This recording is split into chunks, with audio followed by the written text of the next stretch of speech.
Mr. Klein's Story Time. Hello, my name is Mr. Klein. I've been an elementary school teacher for almost 30 years, and I love reading stories to young people just like you. In fact, I've got a great story that I'd like to share with you right now. So let's get started. Pup and Bear by Kate Banks. Illustrated by Naoka Stoop.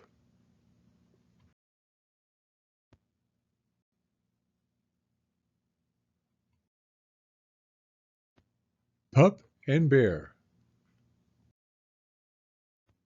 I am not your mother, said the polar bear, but I can cuddle you and keep you safe. Whoosh! When the great gray owl swooped down, screeching, "Hoo, hoo!" the Arctic wolves knew that the big freeze was on its way. They took shelter in a snowdrift, and they listened to the fierce wind holler and roar. They watched the snow blow in spirals, wrapping the world in a fluffy white coat. But then the wind's bitter cold breath turned warm, and the sun appeared. The big melt came, and one lone pup found itself on a sheet of ice spinning out to sea. The pup slid into the water. He swam and he swam. When he reached land, he burrowed into a snowbank. He was tired, and he wanted his mother. The pup closed his eyes and fell asleep, listening to the throb of silence across the still landscape. He woke to the feel of a cold nose against his fur. The smell was familiar. It was a polar bear.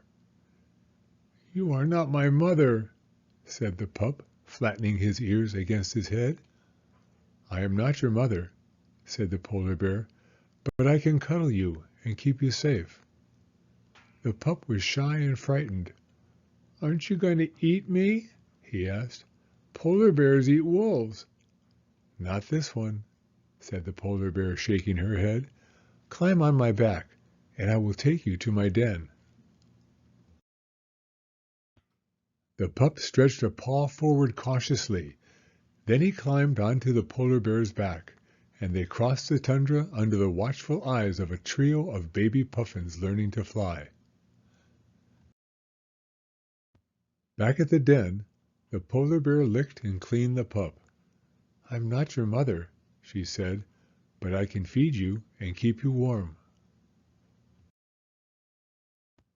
The next day they set off across the wintry tundra. When they spotted a walrus with long, sharp tusks, the polar bear bellowed and chuffed. "Where are we going?" asked the pup as they neared the water. "I'm not your mother," said the polar bear, "but I can show you where to catch a fish." They passed a snow goose perched on a nest of eggs. They sniffed the trail of a seal as he tried to outsmart them.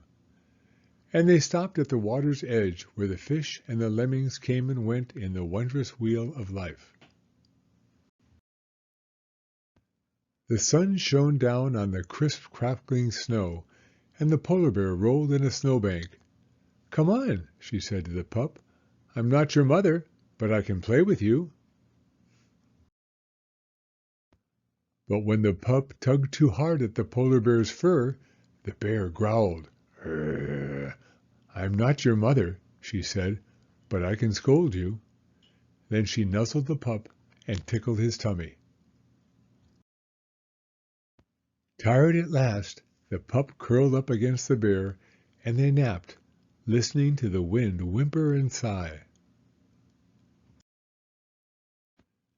The earth turned round and round, and the big freeze came, followed by the big melt, until at last the polar bear nudged the wolf, who wasn't a pup any longer.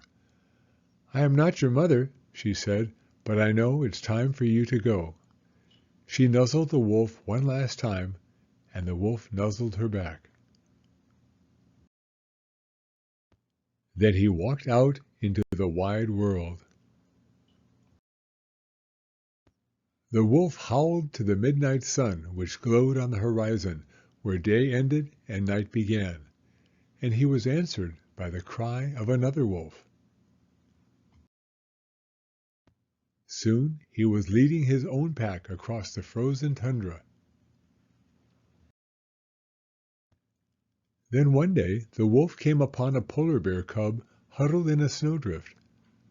"Where is your mother?" asked the wolf, but the cub didn't know.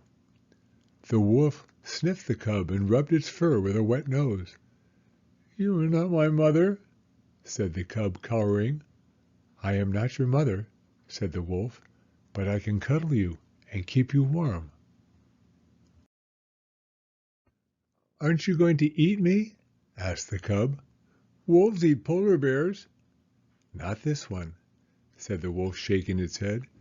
"Climb on my back, and I will take you to my den." The polar bear clambered onto the wolf's back.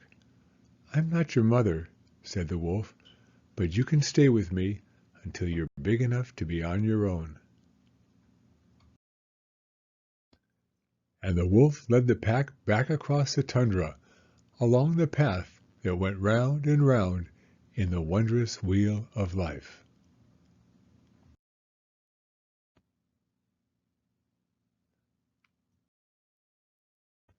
The end. Thank you for coming to Storytime. If you like this video, please give it a thumbs up. I read new stories every week, so be sure to hit the subscribe button if you'd like to hear another one. Hope to see you again soon.